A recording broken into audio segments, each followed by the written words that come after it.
another article up about it.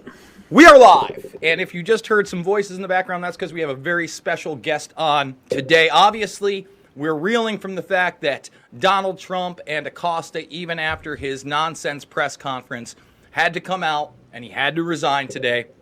I've got with me one of the lead researchers on this, whether you guys know it or not. I'm sure some of you are going to be familiar with Titus Frost at Imperator Truth. He's been doing this now for, I would say, about almost 4 years now, Titus? Well, I mean, the YouTube thing, yeah, but Yeah. I've been covering Epstein since 2012. I was doing it via protests and anonymously for the first couple of years. Absolutely. And I just want to, put this out there. I think that Titus has done some of the best research out there on these subjects. Doesn't mean I agree with everything he says. I'm sure he doesn't agree with everything that I say.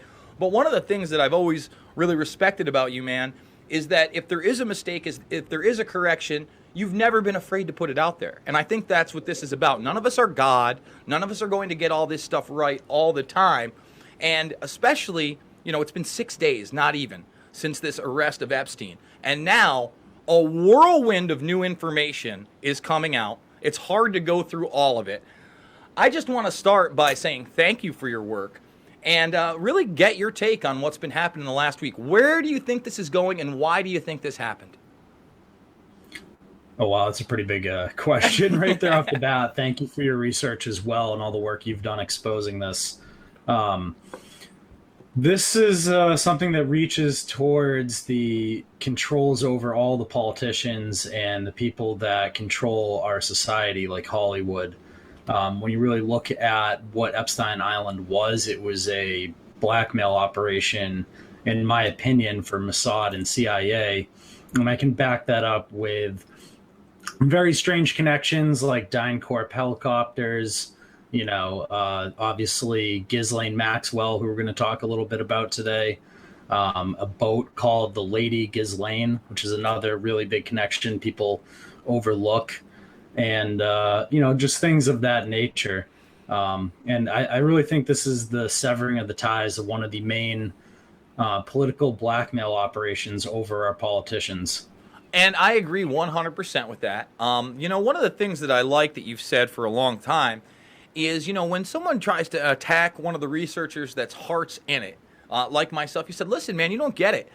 This stuff reaches some of the local police officers, some of the underlings in the FBI, apparently Homeland Security. And to me, it was that movement. I don't feel like this was pressure from the top down. This was pressure from the bottom up, because people are too aware of Jeffrey Epstein, Bill Clinton's connection. I know people don't want to talk about Trump's connection, but you haven't been afraid to do so. I certainly haven't either, and I think we have to be fair. But outside of just those big names, we're talking Tommy Mottola, big record industry guy in those in his black book. You have Trump's daughter in the black book. You have countless European politicians in that black book. His one client is Les Wexner. We get into Jean-Luc Brunel. This is huge. We know that 3 employees are cooperating and that 3 victims are being named in this new New York indictment. Now with Ghislaine Maxwell apparently also having to show up in court, and you're the only one that I've seen putting that out, and thank you very much. What do you think she's going to be charged with? Because I couldn't get anything on her court appearance yesterday.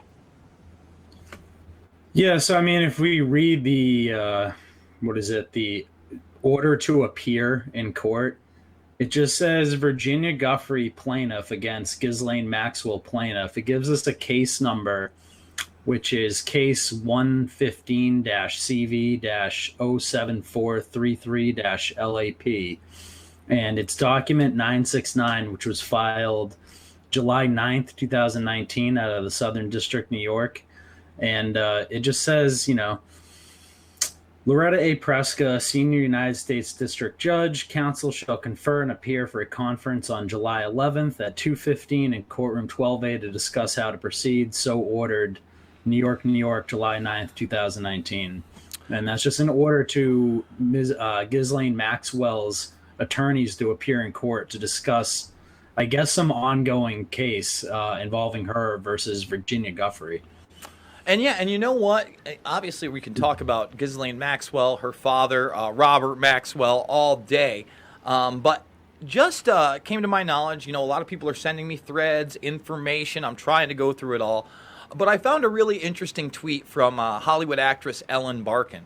Now, Ellen Barkin was married to a man who was very close to Epstein, and because of that, she sometimes traveled with Epstein and Maxwell. And she tweeted it out, I think I retweeted it last night, that she knew that Maxwell was indeed piloting and pimping girls out for Epstein because she told her she was doing it. Like, she had no problem telling her that. And now with the media trying, finally digging in, and people like Harvard University trying to distance themselves, banks, Deutsche Bank trying to distance themselves, even though they were doing business with Epstein up until just a few months ago, and all these reporters like Stephanopoulos trying to distance themselves, they're not going to be able to do it.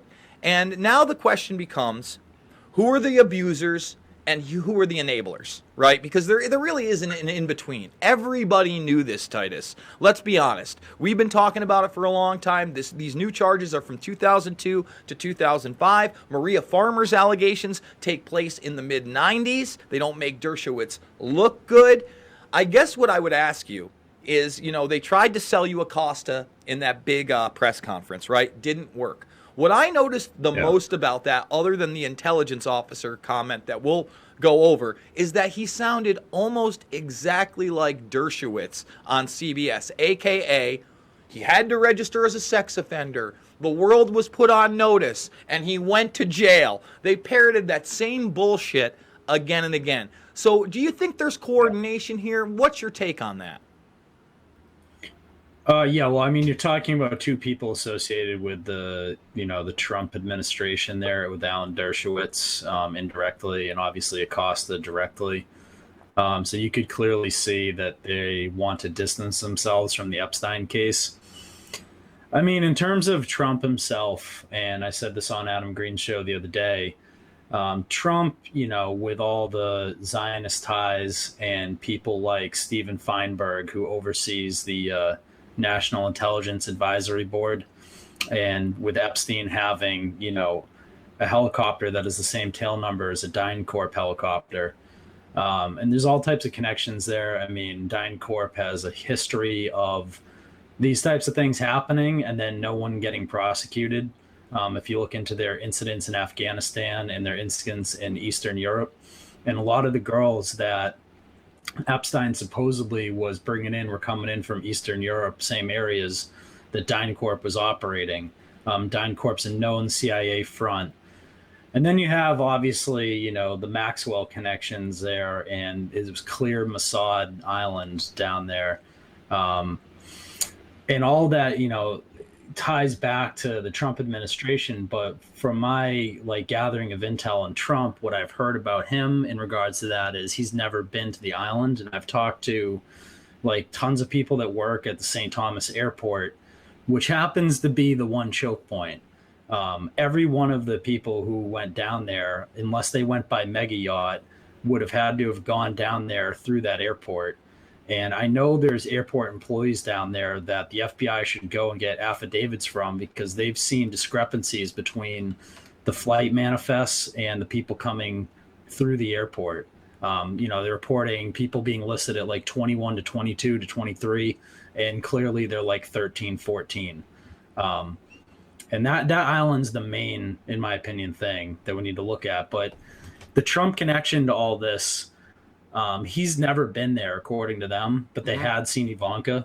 And, there's that guy, Jimmy Boots Rothstein, who was out of the New York Police Department, and he's talked about Trump and his activities in New York City. And though there was lots of dirt on Trump about him being with a bunch of different women, they were all of age from what he's reported. And then, you have rumors about Trump helping a civil case against Epstein, and you have rumors about him kicking people out of Mar-a-Lago. So I don't really know. And the thing is, you have people like James Patterson, who's a big time Clinton asset, freaking out about this. Yep. He was saying why is the Public Corruptions Unit bringing this indictment? They shouldn't have anything to do with this, but it does if there's government officials about to be indicted. Yep. And So here's the other thing. Could a sitting president actually be a criminal witness? Forget about just the civil case, right? And here's the thing. You talked about Trump not going to the island. I often talk about the 2000 Vanity Fair article where he and Ghislaine Maxwell are on his plane, in other words, Trump's plane, and he's quoted as saying to Jeffrey Epstein and Maxwell coming on with Melania, "You broke the cardinal rule, Jeffrey. You were late for someone else's plane." Now, Sarah Ransom, who is Jane Doe 43, I've been digging around the documents trying to put names with the Jane Doe. It is her testimony that puts Trump in the Lolita Express. She says that she rode with Trump and Epstein there. She doesn't say whether or not it was to the island. Now, the other thing is, she's the information that the falling out did happen at Mar-a-Lago over Epstein molesting a girl there. So it's a one-paragraph thing. I've gone over it recently so people could check it out. And for me, it's like, well, if you're going to believe one, you can't just go without the other. And we know that the flight logs that we have are extremely limited right now, other than Ghislaine Maxwell. First of all, we know the flight logs we have from the one pilot are just partial, and that's one plane. We know he had at least 2 helicopters, possibly another plane. Other than Maxwell, we have names now of 2 other pilots that we have no flight logs whatsoever. Again, I'm not saying, a lot of people get mad at me when I bring this up. I'm like, listen, you have to bring up everything. And I'm not calling Trump a pedo. I'm not saying that Katie Johnson is right, but I want to say this. This article hit 2 days ago, and I still haven't gone over it, but I think it's extremely interesting.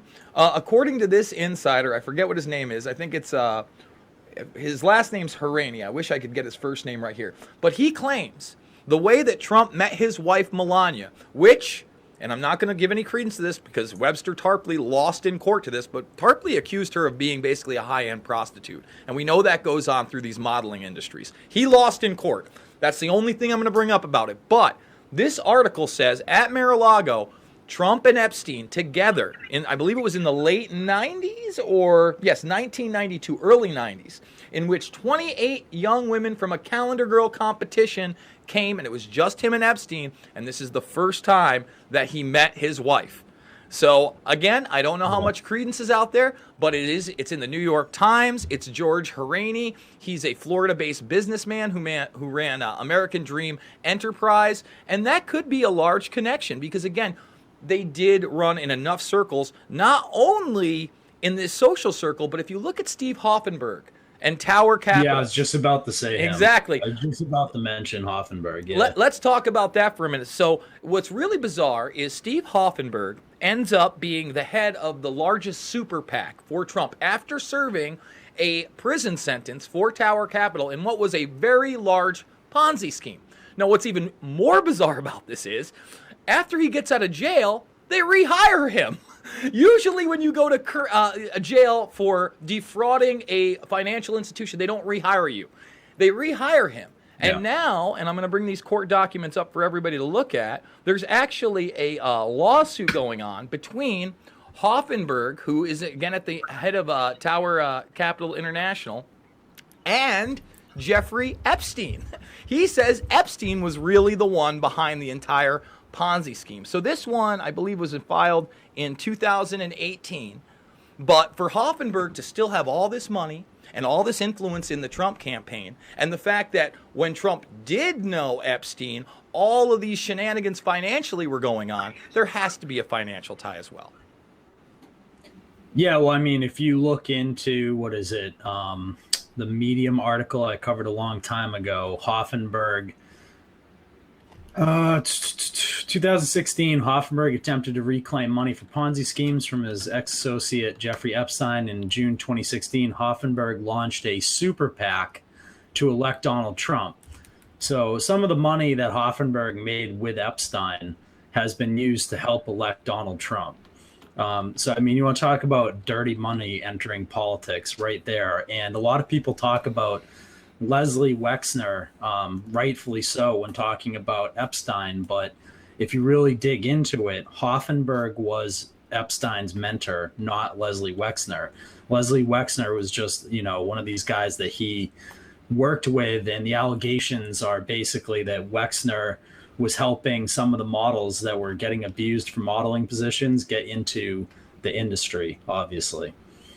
Yeah, and exactly. So that is a later relationship, and I've noticed a lot of people are trying to throw Barr under the bus for not recusing himself this time. Which, by the way, I'm glad he didn't recuse himself because of the relationship with his father, who hired Epstein at Dartmouth College when Epstein apparently had no degrees. Now, about 2.5 years ago, maybe a little bit less. I think it was actually 2 years ago. For We Are Change, I did a 13-minute "Who the fuck is Jeffrey Epstein" piece where we go through, where he made his first money. How did this happen that he gets hired at Dartmouth? Barr wasn't the attorney general then.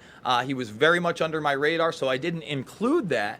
But I think that this really does circle all the way around to what Vicky Ward put out there, that during his confirmation hearing, and I've always stayed away from this. Obviously, it's looked like a honeypot. Obviously, the CIA and the Mossad have worked together for decades. The most notable thing I bring up to people that they can understand is the Iran-Contra affair, where all those guns that were being shipped down to South America came from Israel and Adnan Khashoggi. That's how the plausible deniability worked. People don't get that. So now you have him, a source saying that inside the confirmation hearings of the Trump team, Acosta said, "Look, I was told it was above my pay grade and he was in intelligence, so I backed off." Totally makes sense. When he gets asked this at the press conference, first of all, he doesn't answer the question. Second of all, he says there's a lot of reporting, don't take everything as fact. And then he finalizes with it, "Don't fall too far down the rabbit hole." So, listen, I never thought this day was going to come, let alone a week ago. When I was sitting down Saturday night and watching UFC with my brother, I was like, am I okay? Is this really happening? So what is your take on the intelligence connection, and now sacrificing Acosta, because this isn't going to look good for anybody? No.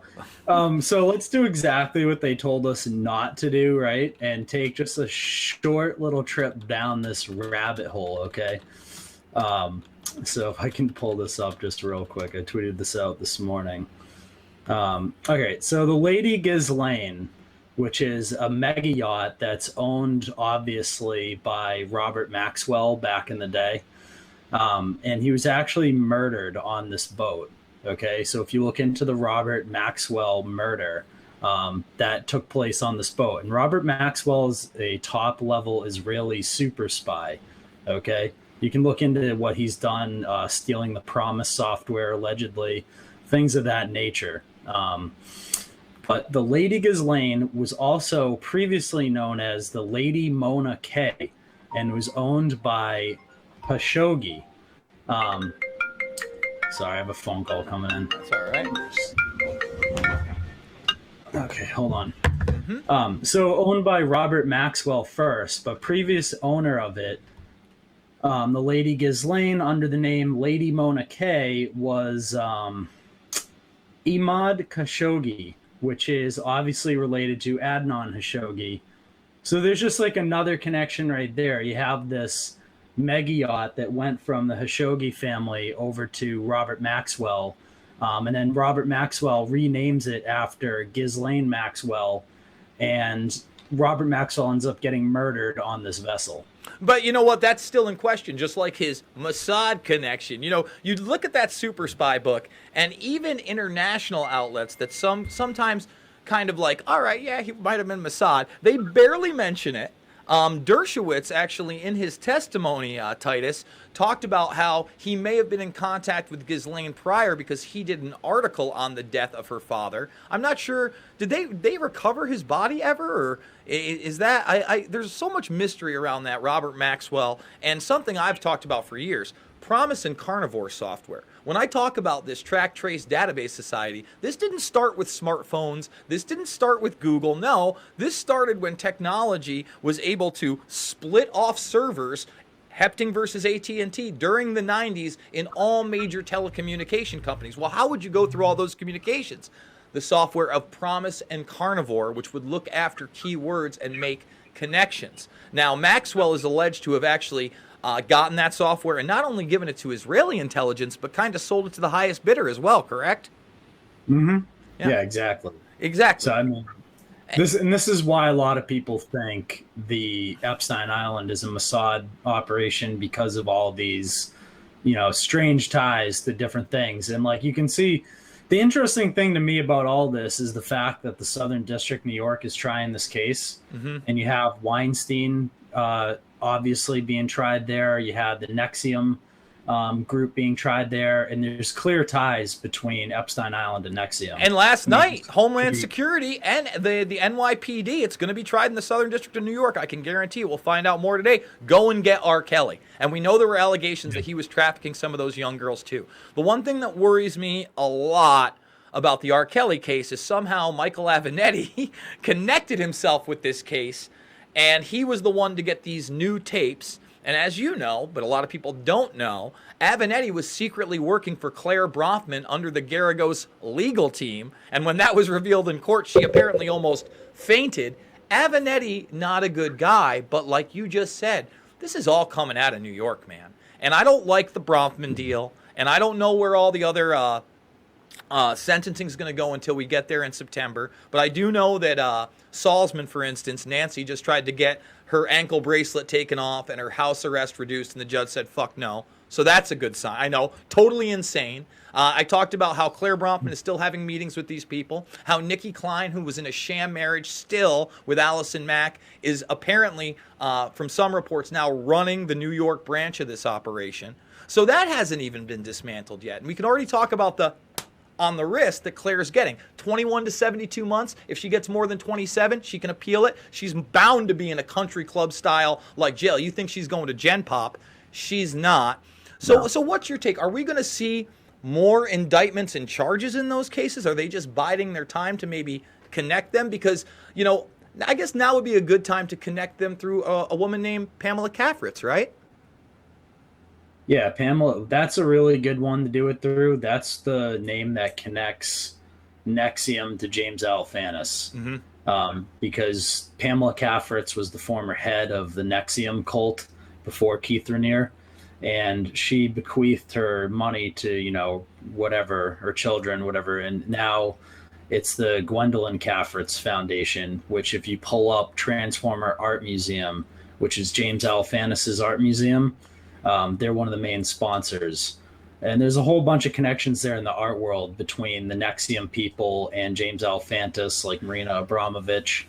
And there's also connections there between Nexium and, Epstein Island, because that Hoffenberg guy we talked about, there's a law case where he was involved with Seagrams. Obviously, Epstein's lawyers have claimed they helped create the Clinton Global Initiative, which Nancy Salzman's a part of. Okay, so then you have that connection there as well. And there's more. I'm probably forgetting a few. Well, we could talk about, for instance, the Democratic connection of Claire Bronfman and Nancy Salzman having all the members of Nexium give up the max amount, which I believe was $2,700, for the 2008 primary campaign of Hillary Clinton in 2007 to the tune of $30,000. That means they got 10 or 11 of them to do it, so that Claire Bronfman would pay them back. That's campaign finance fraud. Now, people don't also realize that Hillary Clinton was very much mentored by their father, Edgar Bronfman Sr., after the fact while Clinton was president, kind of grooming her for her Senate run in New York, which she run prior to the presidential run. So much so that she spoke at his memorial service and revealed a ton of details of their personal relationship. So you have, number one, Clinton in both groups, right? Nexium and now the Epstein thing heavily. And with the Clinton initiative, we're now talking more than just vacationing and partying. We're talking politics and foundations. Not just, hey, we're running for office, but we're setting up a tax-free foundation so we can launder money and do other evil shit. That's what that's about, folks. That's what tax-free means. It doesn't mean anything about being good to people. If they wanted to be good to people, they could. They're not. Yeah. So, yeah, it's pretty disturbing. So, bringing... Bronfman, too. Bronfman was in Epstein's Black Book, Edgar Bronfman Jr. Yeah, and so Edgar Bronfman Jr., by the way, did continue his father's work in entertainment. You got to understand, Edgar Bronfman wasn't just the Seagrams heir. He got involved in Hollywood because, according to his son, he liked young, beautiful actresses and wanted to meet them. I have that in my little Nexium mini doc for We Are Change about a year ago. Last August, I put it out. People need to check that out. But he also got involved in the music industry because Edgar Bronfman Jr. wanted his music published. On top of that, now when you look at Nexium and you look at all these like lower level actresses, well, there were all these Hollywood connections. In fact, there was a new woman, Naomi. I covered it yesterday. I'd never heard of her, but yet another one of these actresses. She has 4 or 5 different IMDb slots, who's now telling her story. And they obviously targeted not only politicians, but powerful people in the entertainment industry. And we see these overlapping time and time again, whether it's Epstein, Nexium, or others. Are we going to see more Hollywood arrests first because they're easier? Or do you think that they're going to roll the dice and maybe put a big political figure out there? I don't know. I mean, because you just look at it and like there's like another case out in the District, New York, too, long ago, which was the Anthony Weiner case with the Anthony Weiner laptop. And Anthony Weiner, his mentor was Ehud Barak, and Ehud Barak was good friends with Jeffrey Epstein, And former Israeli prime minister, for people that don't know who Ehud Barak is. Former Israeli prime minister, still very much in politics today. Yeah, so you have like the big connections. Well, absolutely. And then I don't know. I never ever would have said that Jeffrey Epstein would ever get arrested. I mean, there were years I was out there with Operation Death Eaters with Anonymous, and I'd be the only person, even in a protesting that whole situation, like the only person, and no one would have any idea what I was talking about for years. So to see him actually arrested, I mean, I'm shocked. I'm still shocked today. I can't believe we're actually talking about this.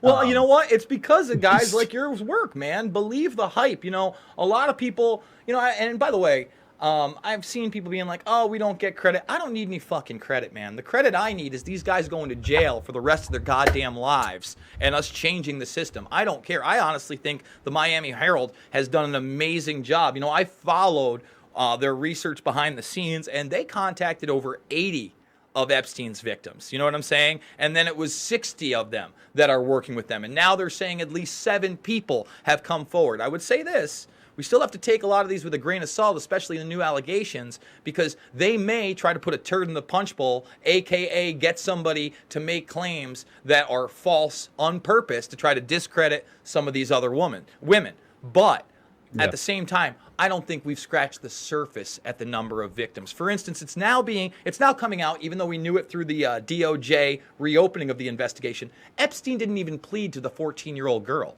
He pled to a 16-year-old girl, which allowed him to only register in either 19 or 20 states, depending on what you believe in Wikipedia. But one of those states he didn't have to register in for sure, New Mexico, where he has residences, where Bradley Edwards said he had another little black book that nobody's seen. He said that in the Derek Bros interview. That's the man that beat Epstein and represents a ton of these women. So again, when Acosta got up there and spewed his bullshit that we were putting the world on notice and he registered as a sex offender, no, he barely registered as a sex offender.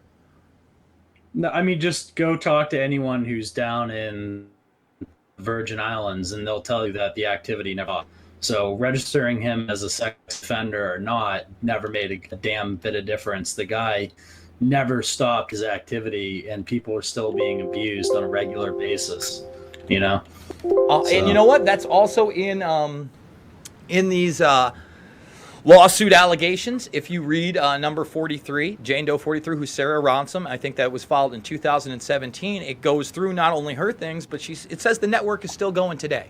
And it calls it an enterprise, 100%. And again, when these women who were working for him, who got the immunity deal, and they were being questioned, they had already been given new identities and new jobs. For instance, when I looked up the Natalia, what's her name? I'm going to pull her up really quick here. But her name in this is Natalia Malyshev, right? And I was able to pull up some profile without her picture because I couldn't find Leslie Groff's picture either. I could barely find pictures of Sarah Kellen, but I did find her. Natalia Malyshev is still working in what? The fashion industry, where in Brooklyn, and writing her own profile. She's got 3 AKAs. She's got 3 other names. Like, who has 3 other names by the time they're 37 years old, unless you're an entertainer or you're involved in some dark shit? And, you know, I just hope that more people, you know, again, when you look at this, and I'm going to bring this up for people, you know, those are named as defendants, but just type in Butler. Okay, when you get there and it says the housekeepers, the butlers, the airplane pilot, various employees, assistants, and associates, wittingly and unwittingly, such underlings perform these respective roles with the purpose and effect of ensuring that the enterprise supplied young females to defendant Epstein for other sexual purposes. And it goes further, saying these people were signing NDAs, that when they would be contacted by law enforcement, they would immediately contact Epstein's lawyers. So, you know, the fix was in for a while, and it makes sense that if this was an intelligence honeypot, that's the only reason he got this treatment. I don't know that you get this treatment even being a billionaire. Don't get me wrong. Money talks. But I want to bring up the point of MK Ultra. You know, back in the 50s when that started, one of the most overlooked things of that program is they set up houses of prostitution coast to coast, mostly in Greenwich Village and over in California. And the prostitutes they used were often underage drug addicts. And what were they targeting? Politicians, businessmen, local powerful people in the area, and they were taping them and compromising them then. That's a part of MK Ultra nobody discusses, and it shows that our government has no problem using really innocent victims for their own gain. Yeah. I mean, it's the easiest way to control someone, especially in today's like day and age where, you know, people don't necessarily care if like some politician was with an adult, you know, prostitute, but kids, no one's going to sit there and like let them go after kids. You know, that's where everyone sort of draws the line, and they know that, which is why they're using kids. And I mean, the one thing I've never heard them explain, and they can say like, oh, you chasing rabbit holes or whatever. Like, just explain to me, you know, this one thing, which is this tail number helicopter, which, you know, is N474AW, which ties back to both DynCorp and the CIA. You know, why does he have a helicopter with the same tail number? And I've been assured by helicopter pilots, one helicopter gets one tail number for its lifetime. So if he has no connection to intelligence, what the hell is he doing with DynCorp equipment? Well, let's not forget Cynthia McKinney confronted Donald Rumsfeld, it's got to be close to 15 years ago, about DynCorp and their child trafficking and how they had been caught. And when Donald Rumsfeld was asked about it, he's like, I don't know. And then all of a sudden he gets a little thing in his ear. He's like, I was told they were put in the penalty box. Oh, we put them in the penalty fucking box. Like, what is this? No, we should have stopped doing business with them, and then we should have prosecuted all the traffickers and those around them. I want to go right back to you in a minute, Titus, but I want to thank everybody who super chatted. Mega Man, they need to throw the book at Epstein. Thank you so much. Keith Stromberg, thank you so much. Brian Telford, you asked the question about a honeypot intelligence operation. I think that we've answered that at length. And then Anama no coffee for a week hurts, but getting Jay to 60K a year is worth it. Yo, bro, thank you so much. I really do appreciate that. And by the way, we're about 4/5 of the way through this monthly GoFundMe. I couldn't be doing it without you guys. You're killing it, and you're allowing me to do 30 to 50 quality videos with, I think, quality guests. And, you know, before we get back into it, and I'm going to let Titus kind of wrap it up, I want to let people know that his channel is back in action. I know that you hadn't been live streaming on the regular channel for some time because you had 2 strikes. But again, you appealed them, and props to you to do that, man, because I know it's not the easiest thing. I know when you get a copyright or you get a strike from YouTube, it's like, do I fight this? Because if I'm wrong, they could pull me. But you fought it. You got your channel back. You can live stream again. I know you started this week, but also Titus Frost 1984 has a ton of great information out there. And, you know, before I go back to you, I want to say, yeah, well, dude, you kill it. Before you move off that screen, yep. Just notice, and this only happens if you're in the U.S., but it's happened to me. It's happened to No More News. It's happened to Lift the Veil. If you type in our channel name, like Titus Frost, it'll pull up our channels on the top, like you see there, Titus Frost 1984, and then Titus Frost. and then everything underneath it will be from someone else's channel. Won't be a single one of my videos, but it'll be lots of videos mainly by people coming at me. You know, you get two, but you're right. Like at the very beginning, it's, you know, Titus Frostgate, and then you get two, but then I'm scrolling and it's not you. So 2 out of 10 so far are you. Yeah, not 2 out of 15. There's 3 out of 15. I get the same thing. It's nonsense. Yeah. I think we're lucky even to have that, and just to try to be overcoming the algorithm. And again, guys, thank you so much for joining the Burmese Brigade, man. We're going to be at 25K before the weekend. I'm bringing this to 100K in less than 6 months. I promise you, as long as they don't kick me off. I'm trying to get the word out there. You know, we mentioned Khashoggi. I'll try to help you hit that. Well, thank you, bro. Listen, I'm stoked because, look, I realize that we are technologically repressed. I'm going to be doing a video in about an hour with Robbie Martin on the social media summit and the joke that was. But the bottom line is, yeah, I'm taking on Google, I'm taking on YouTube, but it's their software that's allowing me to double cast this right now in 1080p to hundreds, if not thousands of people, and possibly tens of thousands of people that will watch this. So just like anything, technology is a double-edged sword. It can help or it can hurt. A hammer, it can build a house, or it can bash someone's fucking head in. So it's all how you use it. And I've always said, listen, human beings run this show at YouTube. I got nothing but love in my heart. I ain't calling for violence against anybody. I don't hate anybody. I love you too, and I hope you look at this information. One more thing before I let you finish it off, Titus. We talked about Khashoggi, and I just want to reiterate that Adnan Khashoggi was the uncle of Jamal Khashoggi. Yes, that one. So if you think that that's just cut and dry, and you don't think that Khashoggi had intelligence connections with his media connections, there's a lot more to that story as well. We won't dive into it. Titus, I know there's got to be 25, 30 new things about Epstein coming out in the last few days. Right now, what is the most overlooked thing that people need to look at in the Epstein case, in your opinion, that no one's talking about? I would say it's the DynCorp connection, because that just absolutely proves with that helicopter tail number that he had some sort of connection to DynCorp, which has, and it was also a CIA helicopter tail number. So those two things, you know, absolutely prove that there was some sort of connection to the intelligence world there, in my opinion. No, I think you're spot on. I think that was good. There's actually somebody, I think it's the swamp.com.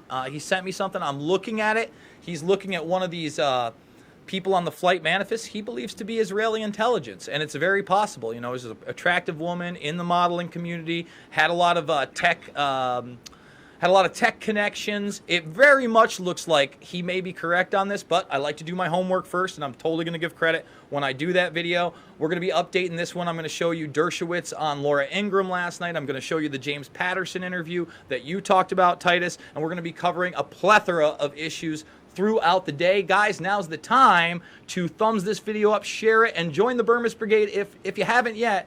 Check it out. We're doing 3, 4, 5, 6, 7 videos a day sometime on all sorts of subjects.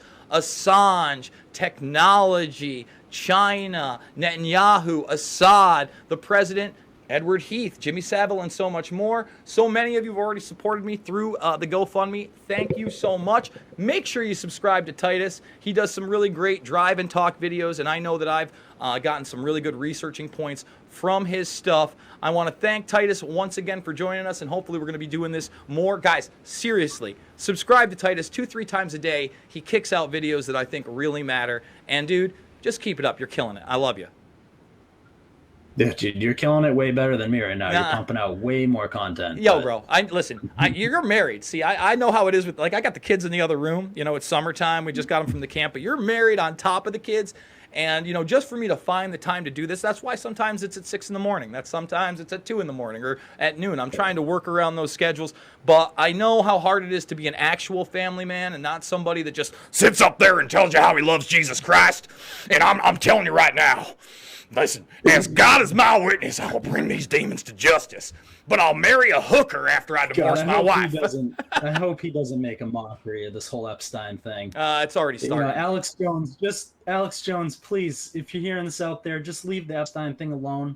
Go talk about frogs or whatever. Just, this is a serious case. Leave it alone, please. All right, with that being said, everybody, I will see you on the flip side, and thank you so much for joining us on this very special All right, broadcast. peace, dude. Thank you, bro.